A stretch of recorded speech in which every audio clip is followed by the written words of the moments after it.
Hello everybody and welcome to episode 16 of A Question of Property. My name is Lucia France and I'm your host for this show, and we're joined by our usual panel of amazing experts. We've got John Howard, property expert of over 40 years experience in the industry and author of 3 different books on the subject, including Buying and Selling at Auction. Hello to you, John. Hi, good to see you. Good to see you too. We've got Stefano Lucatello, Senior Partner at Cobalt Law International Property Lawyers, and our go-to for advice on buying and selling property in Europe. So good morning to you, Stefano. Morning, Lucia. Morning. And of course, Paul, our best-selling author, award-winning property speaker, and head of Nova Financial Group. So nice to see you, Paul. Good morning to you. Morning, Lucia. Okay, so we're going to kick off with our starter questions, and we've actually got 2 here today. So you can answer both. If you don't mind. Thanks. So this one is, someone wrote in and asked this one, does everyone wear a full suit or do you just dress your top halves for the show? And the second question is, the place you wish you'd bought a property in the past but didn't. Oh, so, that's an easy one for me. Go to John first. Okay, well the first thing, yes, I always try and be professional, and people say, oh, John, you're very old-fashioned, because normally I wear, you know, when I'm doing my seminars and when I'm doing TV stuff, and I wear a suit and I always wear a tie, because I think it's professional and it makes me feel that I'm on the ball and ready to go. And everyone has a different attitude to that. I appreciate that. The second question is very easy for me. Walberswick is a lovely village near Southwold, which is on the Suffolk coast, beautiful. And many years ago, well, in the 1992 recession, I got offered 7 flats in Walberswick for 250,000. Long story short, they then tried to put it up to 260,000, the price, and I said, I'm not paying another 10,000. It's, you know, I'm not buying it, so I didn't buy it. Those flats today are worth 300,000 each, minimum, 350 each probably. Ouch, ouch, ouch. Every time I walk the dog, it destroys me. I can't even walk past the building. Oh no, What that's can I not do? true. That's not good. Hopefully... It's not funny, Paul. It's sad. 25. John, where's your tie today? We're not enough. When I'm at home, I haven't been wearing a tie because I feel it's a little bit over the top. But normally I do, as well you know, Paul. So it's just... Yeah. That's very true. Okay, Paul, if you could answer those 2 for us as well, please. Okay. Yes, I'm more formal on the bottom half at the moment, actually. I don't think we need to know that part. So yes, that answers that question, I suppose. Well, look, I think any decent location. Well, that's not true, actually. All right. Probably the best answer to that. My hometown, where I grew up, is an hour north of Sydney. It's a beach, so kind of a beach town. 10 years, it's doubled in price over the past 10 years. And I'm looking at buying a place there at the moment. And you can't get anything half decent for under $1 million. Whereas I probably could have got those same properties for about 500 grand 10 years ago. Okay, good to know. Good to know. And nice to know when you head back home as well. Stefano, what's your answers to these ones? As a solicitor, I'm always formally dressed, with or without a tie. I always look impeccable. Thank you, John. And secondly... Stefano, can I stop you there? Can you just tell the audience how many ties you've got and how many suits you've got and how many shirts you've got, please? Because it's really interesting. I'd like to know. Over 150 suits and over 350 ties. Whoa. There you go. I told you it was interesting. Over 150 pairs of shoes. Are they all colour-coded? Absolutely. How long have you had those suits when I came down... Sorry again? Out of interest, how long? Like, are some of those 20 years old, or have you acquired them all in the past 5 to 10 years? Because they go on a rolling mission. What happens is that every year or so I throw some suits out and I give them to charity. I'll tell you why, just as a quick aside. When I came down to London from Hull as a young trainee solicitor article clerk, I came down with 2 suits and a couple of shirts. And I started working in the West End in Mayfair in Dover Street. And I noticed within 2 days that all my contemporaries had a different shirt, a different suit, different pair of shoes, By the end of week 1, I rang my mother up and said, you need to send me 500 quid down because these people are changing shirts and whatever. So that's how it came about. And ever since then, I've always had a big array of suits. and ties, and I love ties. I have a collection of Leonard silk ties. They're lovely. And John's seen them because he's seen them on TV with me. And each one of them has a limited edition number on the back. They're each individual, and they cost a bomb. But for me personally, as a lawyer, I like to feel good. And I think it's for all of us. We're all professionals. Yeah, I think you're all three right. of us. When you've got a nice suit, nice tie, you feel great, and you go into a business meeting, you feel good, as opposed to feel. I would never go into a business. Only under lockdown do I go into business meetings. Yeah. Now, but No, I mean, yeah, I agree with both of you. It's very much a mindset thing. yeah, and remember that it doesn't matter which profession you're in.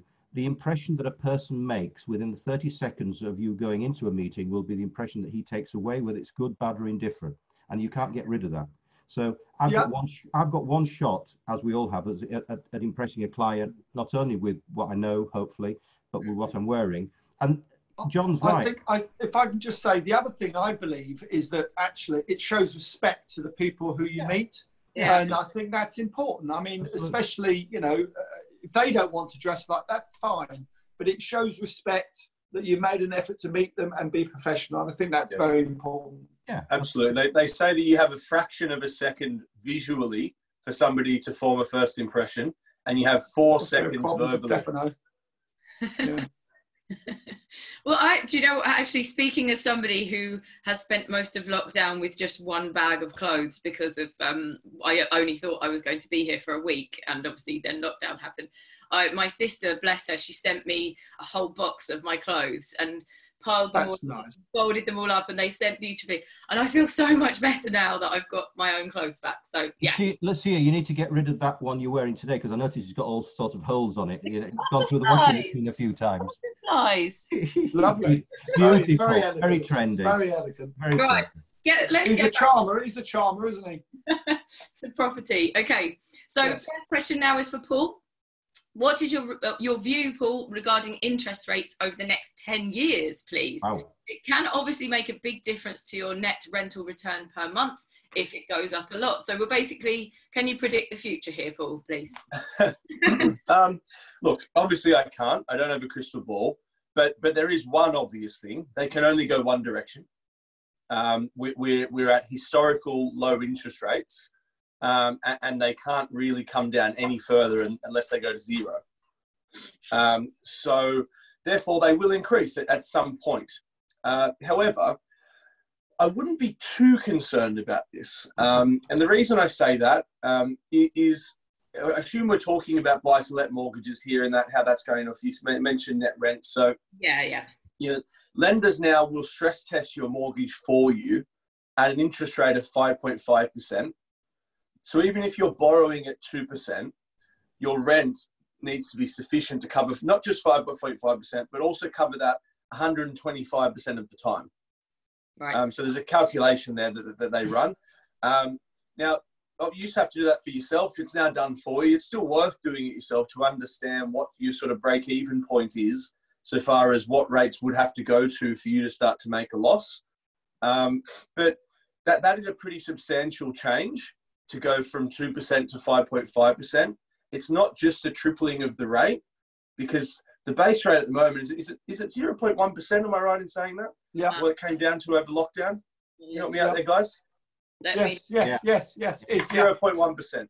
So if you're borrowing at 2%, the bank's margin is 1.9.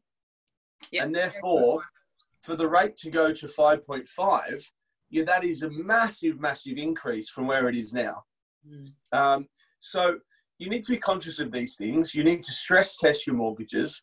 But so long as your rent is sufficient to be covering that sort of rate of around 5.5%, I'd say you're pretty comfortable for the next 10 years, at least. Okay, great. That's good. Thank you very much, Paul. Anything to add there, guys, to that one?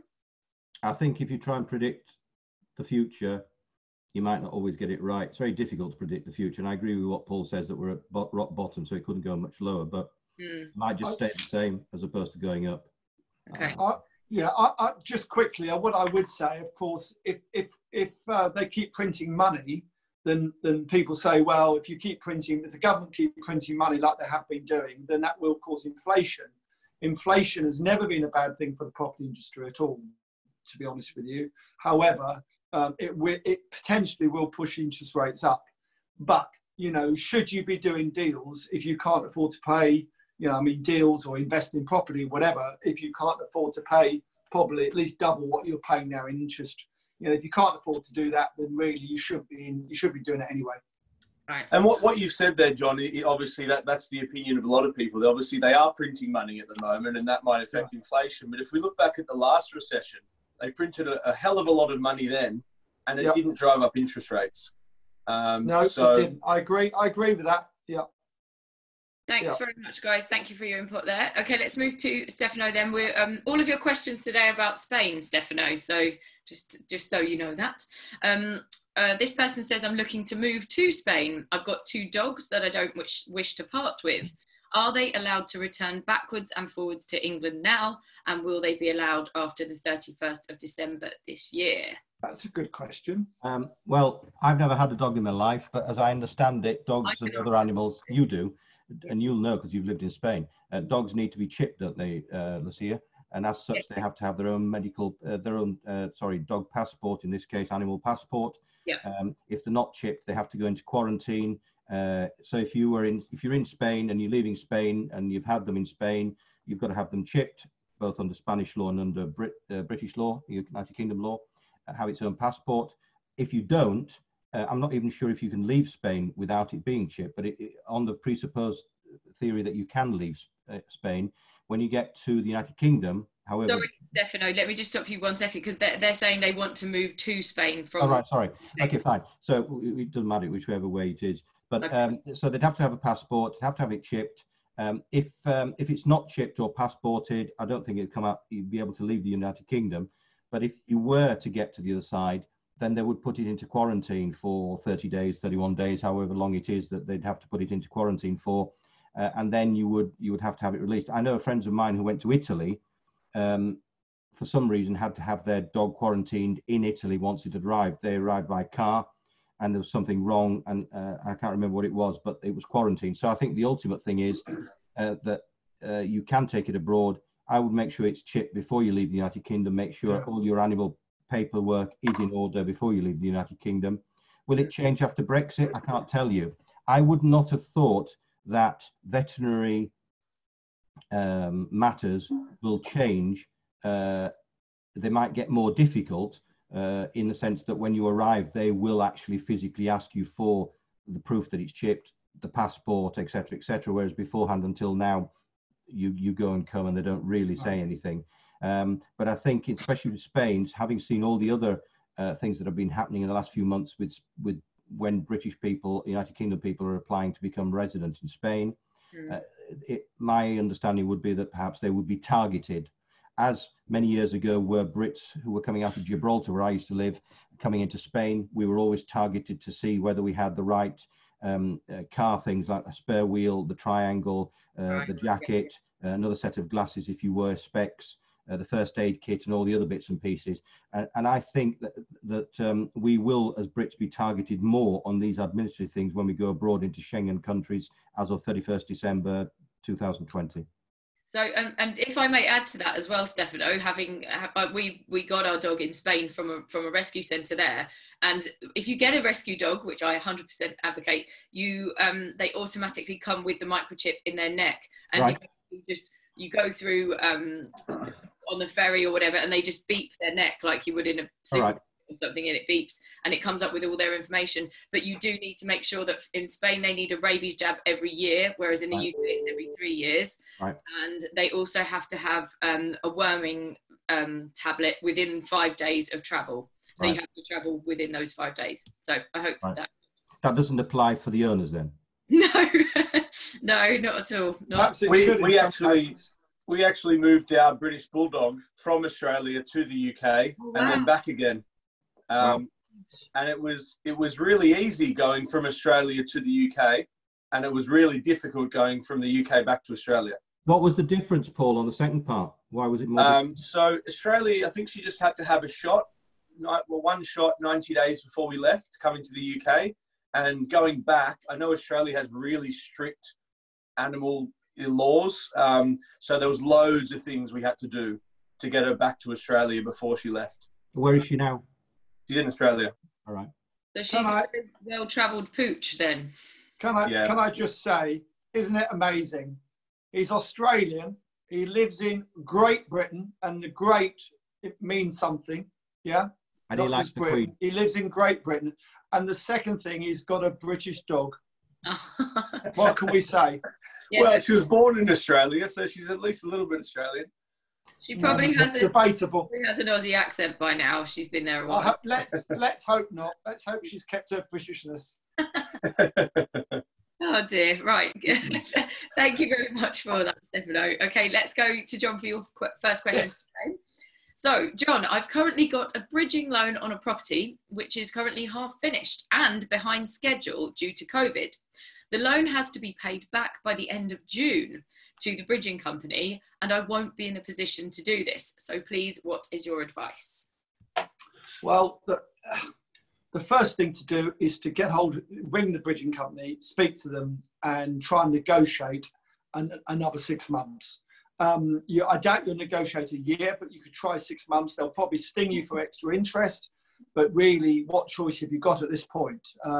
Selling a part-finished property at auction is painful and normally will cost you money. So many people are using these bridging loans like banks. And the clue is in the name, bridging loan. So a bridging loan years ago, people would only take a bridging loan out if it was 2 months, 3 months, knowing they've got a certain time when it's going to be paid back. Now what's happening is they're using these bridging loans like banks, and they're probably paying 10, 15% interest. You know, if I'm paying 15% interest on deals, I'm not going to make a lot of money. So unless they're a bit clever than I am, some of these people, some probably are, and they're using bridging money, how on earth they expect to make any money out of these deals? It's too much, you know. And John, that's actually quite a good bridging rate. 5 or 6, well, there you go. It's madness. 5 or 6% interest is what you should be paying on money to deal if you can. You know, you don't want to be paying any more than that. And it worries me because I think the market in the UK is two-tier. You've got the domestic market of people buying the house to live in and flats to live in. That's one market. Then you've got the development market and the investment development market. And this is incredibly vulnerable during this time. And I think will get worse. And people will get, because they haven't been able to get on site for 3 months. Some of them, they can't get materials. They're way behind. And some of these bridging companies aren't sympathetic at all. Some of the clearing banks, if you're with them, I'm sure they will be, the big banks. But I mean, very few people now have got property with the big banks because they wouldn't lend enough money and so on. But there is a lesson here. And the lesson surely is, if you're having to use bridging companies at extortionate interest rates because they're lending you 80% of 80% loan to value or something like that, probably is why you're using them. Find some more money somewhere, find a backer, find a different alternative, because it's madness. And this is a typical example of what's going to happen going forward. But all he can do, no one's going to remortgage it at the moment, I would have thought, because it's half finished, this, that, and the other. All they can do, and I feel very sorry for them, but all they can do is hope the bridging company will extend the loan, and I'm sure they'll charge them more to do so. What do you think they would add then to the interest, John? If you're saying like a 15 to 20 is actually a good rate, then what would? I think that rate's extortionate. Paul was more in touch with it than I am, and I'm sure he thinks it's extortionate, but says that's what it probably is. I mean, so bridging rates usually range. Sorry to jump in, John. Bridging rates usually range between 0.5% and 2% a month. Oh. Right. Wow. I mean, it's appalling, isn't it? It's just appalling. It's taken advantage of people, really. You know, and if they're a big company, that's a bit different. But if these are individuals who are just getting on the property ladder, it's criminal, really. Also, I mean, it is just pure unluckiness that this situation happened when it did, and they bought the place when they did. So, yeah, I feel for them. That's just to add to one other option that might be available to this person is maybe speak with a specialist broker, because if their lender does say no or gives them very unfavourable terms, there might be another bridging company that would come in and take it over. Oh, okay. Rather than just giving up. Okay. My only concern with that, Paul, is because it's half finished, it's very hard to get another company in it. That's at this point. If it was finished, I agree with you. half finished is very difficult, I think. Yeah. And in saying that, bridging companies. Sorry, go ahead. The first question is, Paul, is have these people got the money to finish it? Yeah. Yeah. You know, I suppose the reason I suggested that is, especially the more expensive guys, the reason they charge those extortionate rates is they probably would lend on something like this. You know, they think very much outside of the box, or they'll lend to pretty much anyone, because they're not anyone, but you know, within reason, because the rates are so high and they can take a bit more risk. And by the way, you know, we've all got issues at the moment. I mean, I'm paying £16,000 a month out in empty rates on properties that are finished, which I'm in the process of trying to sell. So, you know, it's all relative. And people forget about rates with properties. You know, when they're finished, these local authorities now are on you from day one, and there's no negotiation on that. If the property's finished, you've got empty rates. Well, that brings us nicely actually onto our next question for Paul here, talking about rental returns on buy-to-let properties. This person says, everybody seems to forget the real cost of repair and insurance that can cost a lot of money during the year. So Paul, what would you suggest is the best way to mitigate this? Okay, so this is one of the reasons that we tend to focus mostly on new or near new properties. Right. Because first off, if you're buying new, they come with a whole range of warranties. So you'll have a 2-year builder's defect period, which covers pretty much everything for the first 2 years, all minor defects. You know, a good example is I bought this place 18 months ago. A few weeks ago, one of the mechanisms on the window stopped working. I submitted a defects report. It was fixed a couple of days later, you know, headache and cost-free. Right. Now, of course, if you're a landlord and then your property is older than 2 years, that would be your headache and your cost. And quite often, if something's going to go wrong, it will go wrong within the first couple of years. You've also got your fixtures and fittings under warranty. You know, your oven, your dishwasher, your fridge, they'll come with usually 5 to 7 years of manufacturer's warranty. And you've got a 10-year structural warranty. So that covers the structure of the building, water ingress, design defects, all that sort of stuff. Okay. So it results in a much lower cost, lower maintenance property, so long as you're buying it at the right price, because that's probably the biggest objection we get to buying new, that sometimes new properties can be overpriced, but they're not always overpriced. And certainly if you're buying at the right price and you're getting those insurance policies that make them more passive, that's ideal in my view. You know, a lot of people like period properties and Victorian houses and that sort of thing. I couldn't think of anything worse as an investment, to be honest. Thank you very much. I've got a grade 2 listed property, and you're right, by the way. It's a bloody nightmare. I think it's like buying a vintage car.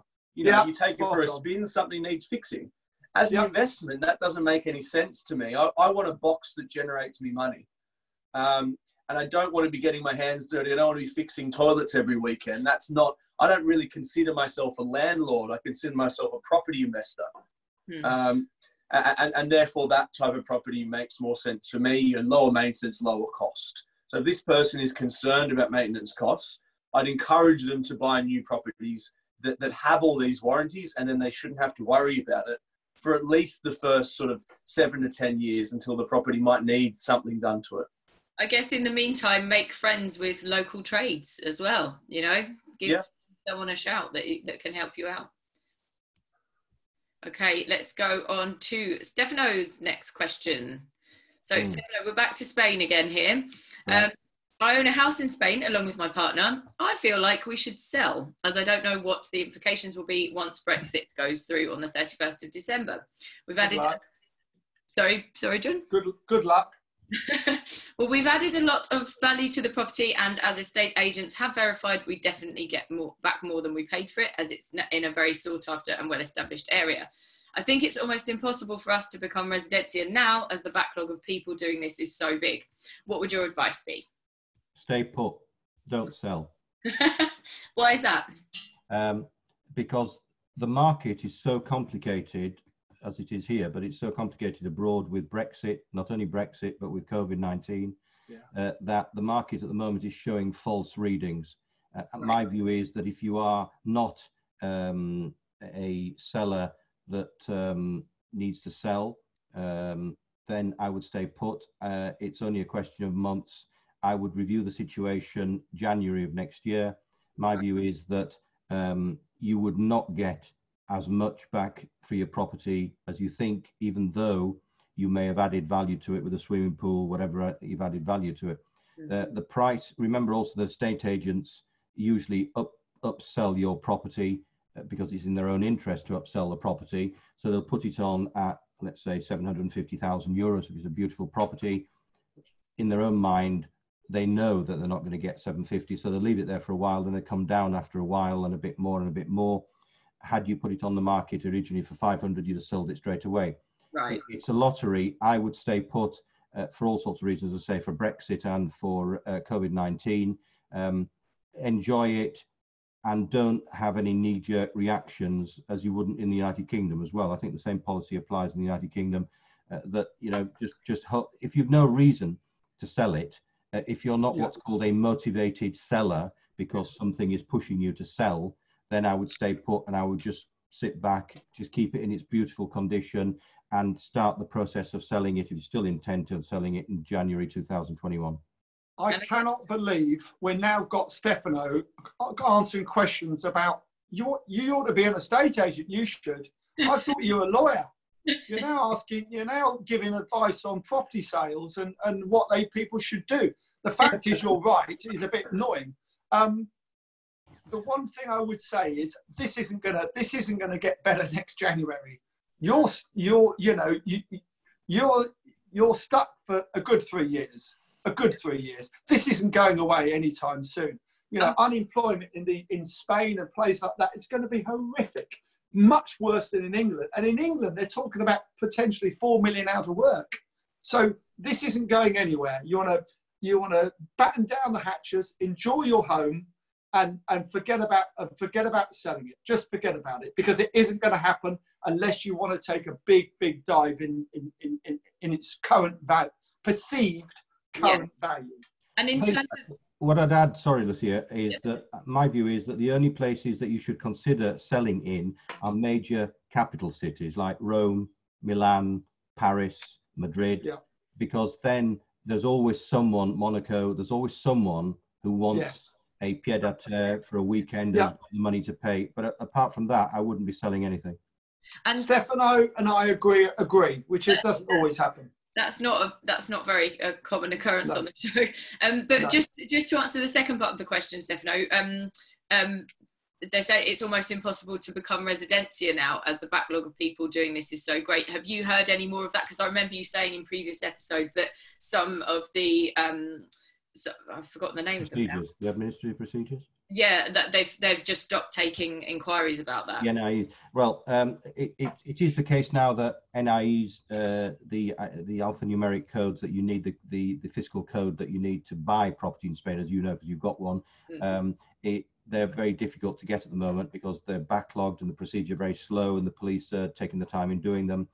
One thing to say is, though, the fact that you don't have residencia, i.e. the residence permit, by the end of this year is not a bar to you getting residencia. All you have to have done is put the application in by the 31st of December.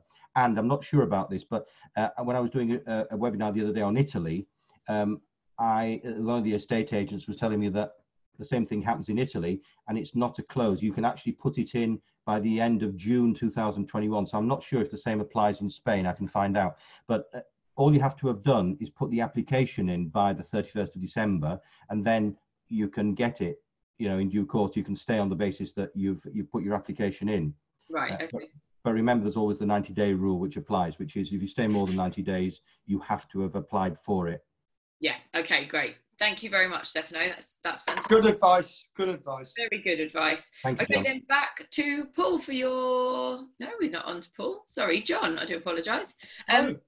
John, do you think that the UK property market will reduce in value over the next 2 years? And if so, how do you think the banks will react to that happening and their loan to value ratio? Are you sure you don't want to ask Stefano that? Because he's the property expert now, isn't he? Have you noticed? I'll just add a comment after you've finished. Yeah, thanks. Yeah, thank you. Yeah. Okay, so do I think the property market is going to reduce over the next 2 or 3 years is the question. Yes. as I've said, I think maybe in the last program, when someone asked me about cost, values, at the end of the day, there's, like I said, there's two-tier market in my view. There's a domestic market, and I think the domestic market, if you talk to Savills and Savills reports they've done, and all these big companies do these regular reports on the market, they think if you add them all up and take an average of those reports from all the big guys, then it looks like they're talking about a 5 to 8% drop in the residential domestic market. Now, as Paul always says, and Paul's taught me this, and he's absolutely reminded me, not taught me probably, but he's absolutely right. The UK property market is a micro market. So I said before, last time in 2008, we've got a number of flats in Brighton. They never went down in price. Yet other places we had properties, they went down 30%. So it is a micro market, and certain areas, certain houses won't go down at all. Others will go down more. If you've got Rolls-Royce in Derby, for instance, and Derby, and they shed, 5, 6, 7,000 jobs, then obviously you don't want to invest in Derby. So there's all these. So it's a micro market. So on the domestic side, I think it will go down a little bit. On the what I call the development market, the investment development market, much more vulnerable. And the reason it's much more vulnerable is because you've got, you're going to have unemployment going through the roof without question. No one's disagreeing with that. You've got a recession, potentially a depression. You've got interest rates incredibly low, and the banks are holding firm, which is good at the moment. But of course, banks won't lend the same loan to value as they do at the moment. Not to commercial people. So we're talking about, the business of development, the business of investing. So I'm not talking about the amateur market where, with all due respect, people buy a property and keep it 25 years. I'm talking about the more sharp end of it all, where, say someone's, you have a 5-year deal with a bank on your overdraft, on your property investments and developments, and the 5 years comes up, you renegotiate with your bank. Normally they'd say, yeah, go again for the next 5 years. What are they going to say this time? They're going to say, well, your loan to value was 70%. We now want to reduce that to 60%. We've just had it all revalued. And guess what? You need to put a load of money in to enable us to carry on lending to you, because the loan to value, one, we want to lend you less. And secondly, we just valued your property that's gone down 10%, your portfolio. So all these problems are going to boil up. They're not going to boil up tomorrow, but over the next 2 or 3 years, they're going to boil up, and that will have a serious effect on the property market. Yeah. Can I just add something to John's Please do. I thought you would. I think you're right. Thank you. So I'll tell you a little bit as well. So what's been interesting? It's all these things are great in hindsight, and we can only talk about what we think might happen in the future. Yeah. But what's interesting at the moment is we've had lockdown. That's now easing a little bit. The mortgage and property market was put on hold during lockdown and kind of reopened, if you like, last week or the week before. The mortgage market has bounced back really strongly, which is impressive. In fact, new products have been released at higher loan to values than were available pre-lockdown, which seems counterintuitive, but it's the truth. So I think that's really interesting that lenders are seeing an opportunity to get back into the market. Now is a good time to be taking mortgages. And I don't, so far as what John said, I think maybe 2 or 3 years, I don't think it's going to be a downward spiral for that long. So at some point in that 2 or 3 years, we're probably going to have some form of, trough, so some form of reduction in prices overall. And I think, everyone accepts that. But on the basis that, as John mentioned, you can't invest in the UK property market. There's not really such a thing. No one has enough money to buy all the properties in the UK and get a good enough spread. You can only buy individual properties in individual areas. And certain areas where, I'm buying at the moment and our clients are buying, we're confident we'll do well regardless of the direction of the overall property market. And therefore, the logic of sort of holding off until maybe the price is reduced by 5% overall, when at that point in time, mortgages are likely to be far less available, So let's say, for example, yes, you pick the market right at the bottom and you get a 5 or 10% discount for doing that, but the loan to values have come down 15 to 20%. That doesn't make any sense. Unless you're a cash buyer and you're willing to, use that cash to take advantage of the opportunity. It doesn't make much sense as a standard buy-to-let investor, someone who's looking to build a portfolio passively, to be trying to pick troughs in the market, because it's more difficult to get finance when you're at the trough of a recession. Paul, what I've always said is that if you're a buy-to-let investor and you're borrowing the money over 20, 25 years, I don't particularly disagree with you. It doesn't really matter when you buy. At the end of the day, we know that in 20, 25 years' time, unless there's been some dreadful disaster, that you would have at least doubled the money from what you paid 25 years earlier.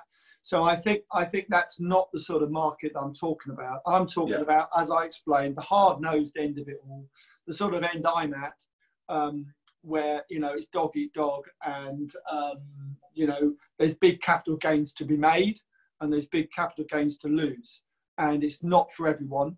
And the buy-to-let market is a very safe market compared to what I'm talking about. On that though, John, in the property development market, would you not agree with me that unless you have the capital to take advantage of opportunities at the trough of a recession, it's going to be very difficult to get any form of finance at that point in time anyway?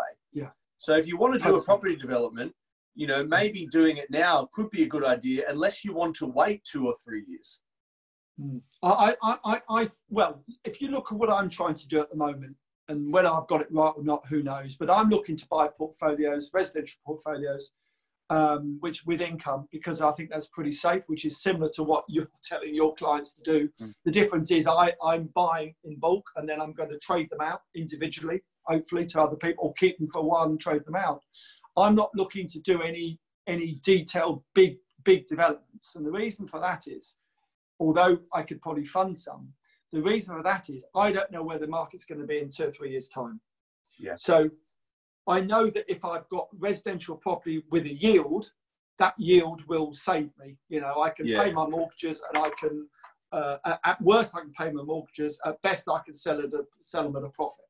So that's a very safe market to be in. Where people are incredibly vulnerable at the moment are where they've got a project 3/4 way finished, they've overrun. Normally the bank would help them out and say, well, don't worry, we need to lend you another couple of thousand to get the project finished. We'll do that. Going forward, these banks probably won't say that, because they'll be worried about, banks are incredibly cautious, and they're not going to help out other people, their clients, if they can avoid it. And that, and it's very, very dangerous, very vulnerable. If you've got a part finished development at the moment, which isn't going well, you've got to really question that, because they're the most vulnerable, because 1, it's not finished, they can't rent it out. 2, it's not finished, they can't sell it or refinance it. So they are in a very vulnerable position, those people. Luckily, everything we've got is finished at the moment, so we're okay. Thank you very much for that, John, and thank you to Stefano and Paul as well for all of your input today. That's the end of today's show. If you would like to send us an email, please do ask@aquestionofproperty.co.uk is the email address, or just leave your question in the comments. Thank you very much for watching. Thanks to you guys. See you next time. Bye-bye.